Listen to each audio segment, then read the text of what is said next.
মাননীয় মন্ত্রী, মাননীয় উপদেষ্টা, সবাই, আমাদের ইউজিসি চেয়ার, আপনার কথা থাকবে একটাই, how much people you confirm for the job placement. তোমার পজিশন কতজনকে তুমি জব প্লেস করতে পারছো।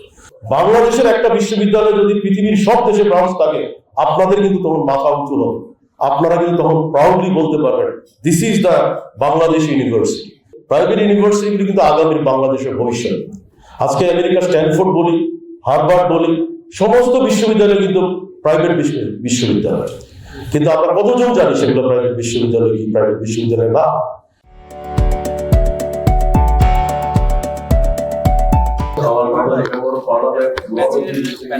I thought that it was my plan to introduce everyone, but the gathering, I'm saying that if I'm giving to introduce to everyone, I think this introduction will take 1 hour.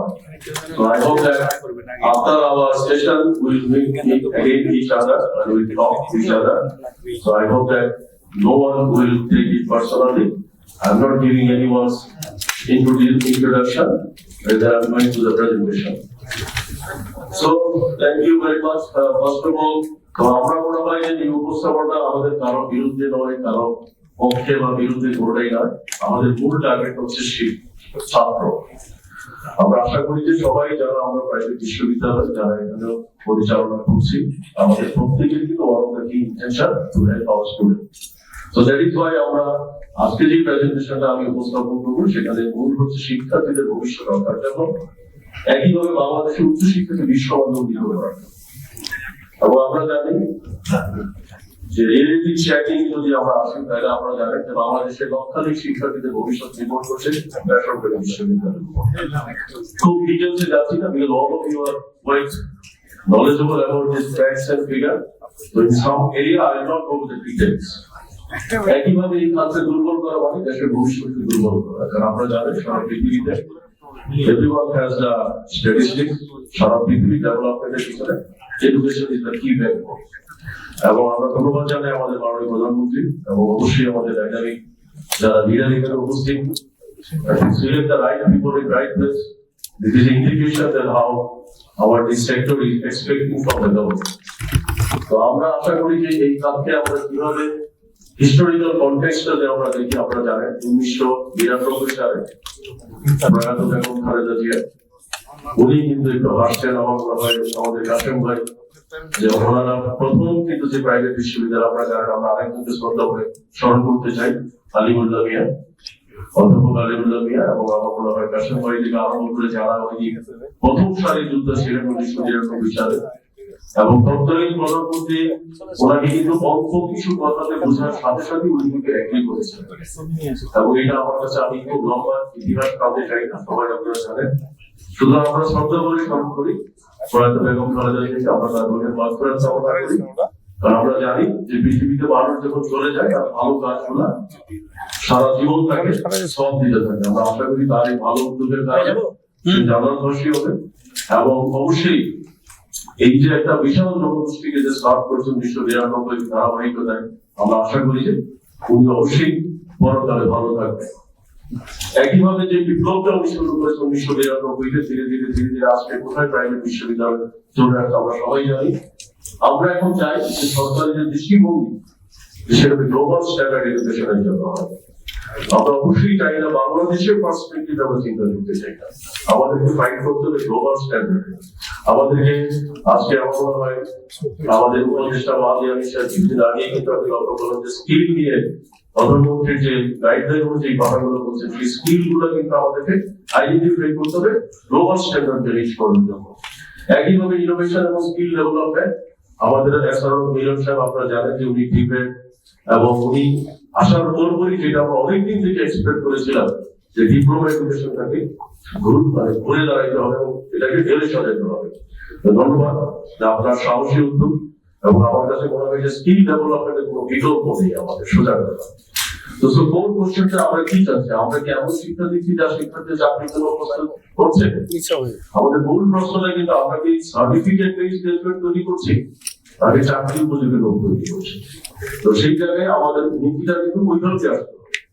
দুর্ভাগ্যজনক সত্য যে আমাদের নীতিগুলো হয় যিনি বসে নীতি দিচ্ছেন উনি ওনার মতামতটাকে উনি সেখানে প্রাধান্য দেন। কিন্তু আজকে আপনাদের উপস্থিতি প্রমাণ করে যে all stakeholder is expecting, এবং আমরা আজকে কিন্তু এখানে আমি একটা ধন্যবাদ জানাই। আজকে আমাদের Lord of district vice chancellor আপনারা উপস্থিত রয়েছেন। আমরা সো সরি যে ইন্ডিভিজুয়ালি কাউকে আমরা হয়তো আপনাদেরকে ইন্ট্রোডিউস করে দিতে পারছি না, কিন্তু আপনাদের সহস্র উপস্থিতি এবং আপনাদের যে উপস্থিতি প্রমাণ করে যে আমরা government, private sector, public sector, regulatory authority সবাই মিলে আমরা কাজ করতে চাই। তো সেই জন্য আমরা বলি এমন একটা নীতি আমরা চাই যেই নীতি যাতে আর আমাদেরকে পিছিয়ে দেওয়া যায়। একইভাবে আমরা বলবো যে আমাদের মূল টার্গেট স্টুডেন্ট। আমাদের সবাইকে ভাবতে হবে যে স্টুডেন্ট হচ্ছে আমাদের মূল টার্গেট। স্টুডেন্ট যদি বেনিফিট না পায়, তাহলে আজকের বাস্তবতা হলো এখানে আমরা মিডিয়া পিপলকে আজকে আমরা ইনভাইট করেছি। এর একটা বড় কারণ হচ্ছে মিডিয়া পিপলকে আজকে এই প্রেজেন্টেশনে পড়া আপনাদেরকেও বুঝতে হবে যে কোন জায়গায় কিভাবে এই জাতিকে জাগিয়ে তুলতে হবে। কারণ মূল প্রবলেমটা হচ্ছে কিন্তু আজকের বাস্তবতা হচ্ছে কোন প্রাইভেট বিশ্ববিদ্যালয়তে একটি সিঙ্গেল পেনি সরকারি অনুমোদন নেই, অনুদান নেই, একটি জমি অনুদান নেই, কোন রকম অনুদান কিন্তু ছাড়াই প্রাইভেট বিশ্ববিদ্যালয়গুলো আস্তে আস্তে আজকের অবস্থানে তারা দাঁড়িয়ে আছে। কিভাবে আছে সেখানে কিন্তু লক্ষ্য করবেন যে ভ্যাট ট্যাক্স, প্রকিউরমেন্ট ট্যাক্স আছে এবং এই খরচগুলো যাচ্ছে কার উপরে? শিক্ষার্থীর উপরে। আমরা ট্যাক্স দিচ্ছি 15%, ইটস ট্রু, বাট ট্যাক্সটা আমরা কার কাছ থেকে দিচ্ছি? আমরা কিন্তু স্টুডেন্টদের কাছ থেকে দিচ্ছি, স্টুডেন্টদের পয়সা থেকে দিচ্ছি। এটা বড় অপেক্ষা হয় না, আমরা আমাদের পকেট থেকে দিচ্ছি না। তাহলে এই জায়গাটাতে কিন্তু আমি ধন্যবাদ জানাই আমাদের মাননীয় প্রধানমন্ত্রী। ইতিমধ্যে আমরা জানি যে সরকার সিদ্ধান্ত নিয়েছে যে বেসরকারি বিশ্ববিদ্যালয়ের শিক্ষা প্রতিষ্ঠানগুলোর উপরে ট্যাক্স যাতে না থাকে। তো সেই জন্য আমরা বলবো যে শিক্ষার্থী শুধু পড়াশোনা খরচ না, তাদেরকে ফলের বোঝাটা তাদেরকে বহন করতে হচ্ছে। এবং আমি অবশ্যই পাবলিক বিশ্ববিদ্যালয়কে ছোট করছি না, এটাও ভাবতে হবে পাবলিক বিশ্ববিদ্যালয় কিন্তু জনগণের পরের পয়সায় পরিচালিত হয়। আজকে সারা পৃথিবীতে কিন্তু আমরা জানি যে পৃথিবীর প্রত্যেকটা দেশ কিন্তু একটা পাবলিক বিশ্ববিদ্যালয় একটা পার্সেন্টেজ দিয়ে দিচ্ছে, এই পার্সেন্টেজ তোমাকে কালেক্ট করে নিতে হবে। আমাদের কিন্তু আমি চাই না কোন রকম এটা নিয়ে ডিবেট হোক, বাট আমাদের কিন্তু বাস্তববাদী হতে হবে। সেই জন্য আমরা বলবো যে প্রাইভেট ইউনিভার্সিটি অ্যাক্ট আমরা কি চাই? আমরা প্রাইভেট ইউনিভার্সিটি অ্যাক্টটা চাই, যেটা বারবার আমরা বলছি স্টেক হোল্ডারদের সাথে আলোচনা করে, এবং আমরা প্রত্যেকবারই দেখি আমাদের নতুন UGC chairman I of the university misunderstand আমরা ইতিমধ্যে আপনার সাথে কথা বলেছি। Thank you very much for your positive interaction. তো সেই জন্য আমরা বলবো এই নীতির অস্থিরতা থেকে আমরা বের হয়ে আসতে চাই। মাননীয় মন্ত্রী এবং আপনারা যারা decision maker, Lord of member of parliament এখানে উপস্থিত, এবং আমি এবং সৌভাগ্যবশত আমাদের এক্সিকিউটিভ কমিটিতে আমরা 2 জন মেম্বার অফ পার্লামেন্টের আছি। আমরা দুর্যোগ ভাই, সাইদ আল নোমান, আমরা মাহবুব ভাই, লিটন ভাই, 2 জনকে কিন্তু আমাদের এটাও কিন্তু আমাদের জন্য বিরাট, কারণ আমরা যখন ইসি কমিটি করি তখন তো আমরা জানতাম না। তো সেটাও বলবো আমাদের জন্য বিশাল প্লাস পয়েন্ট। সেই জন্য আমরা অপ্রয়োজনীয় জটিলতা থেকে বের হয়ে আসতে চাই, কোনো ভেস্টেড ইন্টারেস্টের ঝুঁকি আমরা নিতে চাই না। আমাদের অবস্থানটা খুব ক্লিয়ার। আমরা যে একটা 2টা পরপর 92 এবং 2010 এই অ্যাক্টটাকে কিভাবে পরিবর্তন, পরিমার্জন বা অ্যাড করা যায়, যেখানে যেই জায়গায় প্রয়োজন সেটা তো যে কোনো সময় করা যায়। আপনারা জানেন তত্ত্বাবধায়ক সরকার কতগুলো এসআরও তারা করে গেছে, আপনারা সবাই জানেন। তো চাইলেই কিন্তু কালকে সকালে মাননীয় মন্ত্রী কিন্তু একটা পরিবর্তন আনতেই পারে। স্টেক হোল্ডারদের সাথে কথা বলে সবাই যদি একমত হয়, এটার জন্য কিন্তু আমার বস্তাবন্দি পলিসি দরকার নেই। তো সেই কারণে আমরা বলবো যে প্রয়োজন অনুযায়ী অ্যামেন্ডমেন্ট আমরাও চাই। আর আমাদের মাথায় রাখতে হবে শিক্ষার্থীরা যাতে একটা ভালো শিক্ষা পায়, তারা তো নিরাপদ একটা ভবিষ্যৎ গড়ে তুলতে পারে। আমাদের মূল টার্গেটটা কিন্তু থাকতে হবে ওই জায়গায়। একইভাবে বর্তমান নীতির কারণে কি হচ্ছে দেখেন, টিউশন ফি বাড়ছে। এখন হয়তো মিডিয়া অনেক সময় কিন্তু এগুলো নিয়ে লেখালেখি করে, তারা কিন্তু দেখতে যাচ্ছে। তাই মিডিয়া যারা আজকে এখানে উপস্থিত তাদেরকেও বলবো সময় আসছে, আপনাদেরকেও ভাবতে হবে যে আজকে কি হচ্ছে। এই ধরনের নীতির কারণে কিন্তু দেখা গেল বিশ্ববিদ্যালয়গুলি তাদের যে ল্যাব এবং প্রযুক্তির পিছনে তাদের যে ইনভেস্টমেন্ট সেটা কিন্তু করতে পারছে। এবং এই জায়গায় কিন্তু আপনারা জানেন যে গবেষণার কোনো বিকল্প নেই। আজকে মাননীয় মন্ত্রী কিন্তু বলবে যে আমি 10টা বিশ্ববিদ্যালয়কে বলবো যে আমার এই ফ্যাক্টরগুলোর উপরে গবেষণা করার জন্য। বিশ্ববিদ্যালয় ঝাঁপিয়ে পড়বে সেখানে, তারা সেখানে ফান্ডিং করবে, কিন্তু সেটা হচ্ছে না। তো একইভাবে আন্তর্জাতিক সুযোগ আমাদের কমে যাচ্ছে। দেখেন আমাদের কতটা বিশ্ববিদ্যালয় আছে যে যাদের ছাত্ররা দেশের বাইরে গেলে সরাসরি তারা ক্রেডিট ওয়েবার পাবে।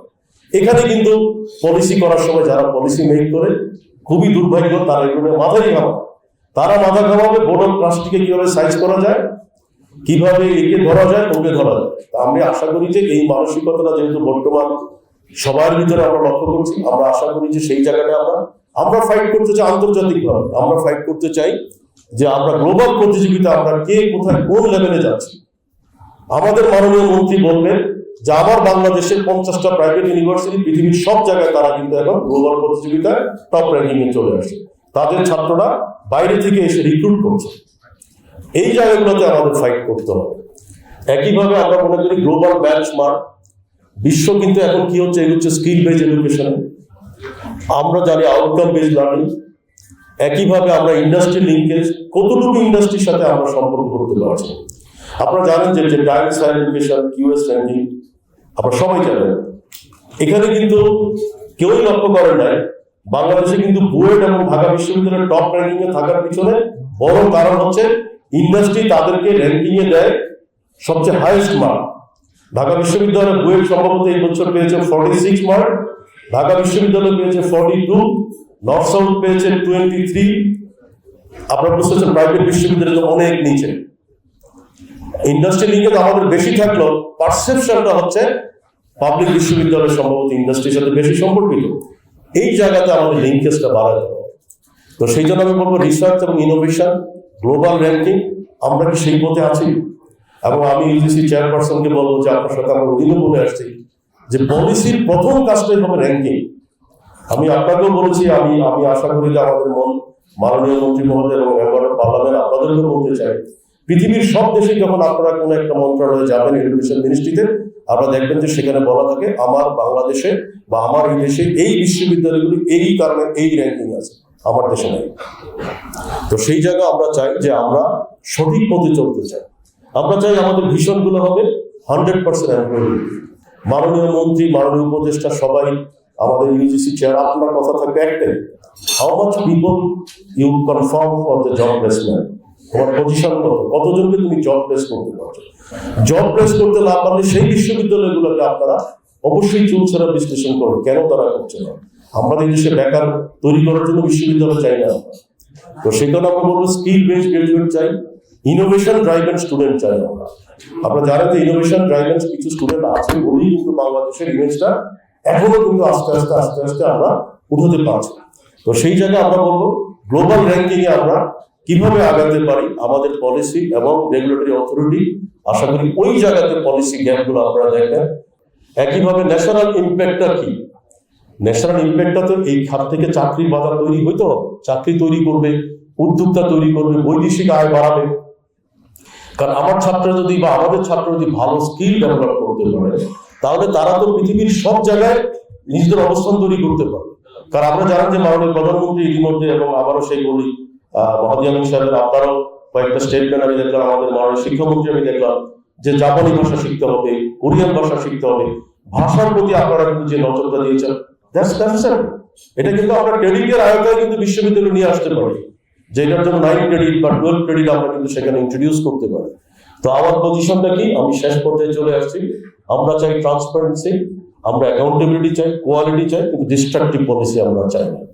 কারণ আমাদের অলওয়েজ টেনশনে থাকতে হবে যে পলিসি বা এমন পলিসিগুলো যেগুলো স্টেক হোল্ডারের সাথে কথা না বলে না, তাহলে আমরা গভর্নমেন্টের সাথে আমরা যেই বলতে চাই, আপনার সাথে আমরা পার্টনারশিপ চাই, আপনাদের কাছে আমরা পলিসি সাপোর্ট চাই, আপনাদের কাছে ট্রাস্ট চাই। অফকোর্স আমাদের ভিতরে কিন্তু অনেক খারাপ লোক আছে, বলার অপেক্ষা রাখেন, তাই না? তো সেখানে কিন্তু আমরা আগের যিনি আমাদের ফয়েজ স্যার ছিলেন, আমরা স্বাচ্ছন্দ্যে বলছি, আজকেও আমরা বলছি, আমরা এবিইউবি থেকে আপনাদেরকে সাপোর্ট দিতে চাই। আমাদের বিশ্ববিদ্যালয়ের বোর্ড অফ ট্রাস্টের যদি কোথাও প্রবলেম থাকে, উই আর উইথ ইউ, আমরা আপনাদেরকে হেল্প করতে চাই। Because there is a clear policy কিভাবে হেল্প করা যায়। যেমন আজকে দুইটা বিশ্ববিদ্যালয়কে আমরা এখানে আসার জন্য অনুমোদন দেইনি। কেন দেইনি? আমি খুব ভিডিওতে যাচ্ছি, কারণ বিকজ তাদের ভিতরে প্রবলেম আছে, আপনাদের কেন করবে? তা আমাদের তো সেই সৎ সাহস আছে। সুতরাং আপনারা আমাদের সাপোর্ট নেন। এবিইউবিতে আমাদের ফুল কমিটি, আমাদের অলমোস্ট 18 জনের সম্বন্ধে 1-2 জন বাইরে আছে, 16 জনই আমাদের এখানে উপস্থিত। আমরা সবাই ইউনাইটেড যে আমরা আপনাদেরকে হেল্প করতে চাই। সুতরাং আপনারা খুব সহজে আমাদের কাছে হেল্প পাবেন। এগুলো নিয়ে আমার কাছে মনে হয় যে এই ট্রাস্টটা আমরা আপনাদের কাছে অর্জন করতে চাই। তো মেসেজ অলরেডি ইউজিসি কে বলেছি, আমরা সাপোর্ট চাই আপনাদের ইউনিভার্সিটির জন্য, আমরা স্টুডেন্টকে ফোকাস করতে চাই। UGC should be focus for the student, কারণ এটা আমরা বারবার বলি যে আজকে বাংলাদেশে নতুন বাংলাদেশ আমরা দেখলাম কাদের জন্য? ছাত্রদের জন্য। যেই ছাত্ররা কিন্তু কিভাবে রাজপথে আন্দোলন করে পুরো বাংলাদেশকে পরিবর্তনের ভূমিকা রাখছে, সেটা আমরা সবাইকে আমি সময় বের করতে চাই না। তাহলে সেই স্টুডেন্টদেরকে আমরা ফোকাস করতে চাই, আমরা সেখানে কথা বলতে চাই যে প্লিজ প্রাইভেট বিশ্ববিদ্যালয় সম্পর্কে আপনারা একটু পজিটিভ ভাবে আপনারা আইডেন্টিফাই করুন। আপনাদেরও কিন্তু সাপোর্ট দরকার, কারণ আমি যে পয়েন্টগুলো বা আমরা যে পয়েন্টগুলো আজকে আপনাদের সাথে তুলে ধরলাম, আমরা আশা করি যে এই পয়েন্টগুলোর ভিতরে যে কোনো ব্যাপারে আপনারা আমাদের সাথে ওপেন ডিবেট করতে পারবেন। আমরা সেই কারণে আমরা কি পরিমাণ পেইন নিচ্ছি সেটা এই জন্য আমরা বলবো যে প্রাইভেট ইউনিভার্সিটিগুলি কিন্তু আগামীর বাংলাদেশের ভবিষ্যৎ।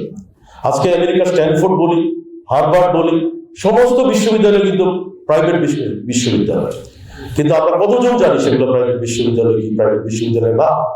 তো সেই কারণে বলবো যে মিডিয়ারও দৃষ্টিভঙ্গি পরিবর্তন করতে হবে। আপনাদেরকে ভাবতে হবে বাংলাদেশের একটা বিশ্ববিদ্যালয় যদি পৃথিবীর সব দেশে ব্রাঞ্চ থাকে, আপনাদের কিন্তু তখন মাথা উঁচু হবে, আপনারা কিন্তু তখন প্রাউডলি বলতে পারবেন this is the Bangladesh university. তো সেই জায়গাতে আমরা কাজ করতে চাই, মিডিয়ার সাপোর্ট চাই।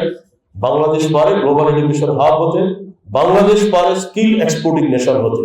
আমাদের বিশাল জনগোষ্ঠীর কোনো উপায় নেই, আমাদেরকে স্কিল এক্সপোর্ট করা ছাড়া কোনো বিকল্প নাই। তো এনিওয়ে, আমার বক্তব্য শেষ। শিক্ষার্থীদের ভবিষ্যৎ রক্ষা করাই হচ্ছে আমাদের জাতির ভবিষ্যৎ রক্ষা করা।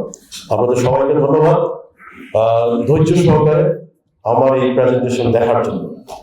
ধন্যবাদ।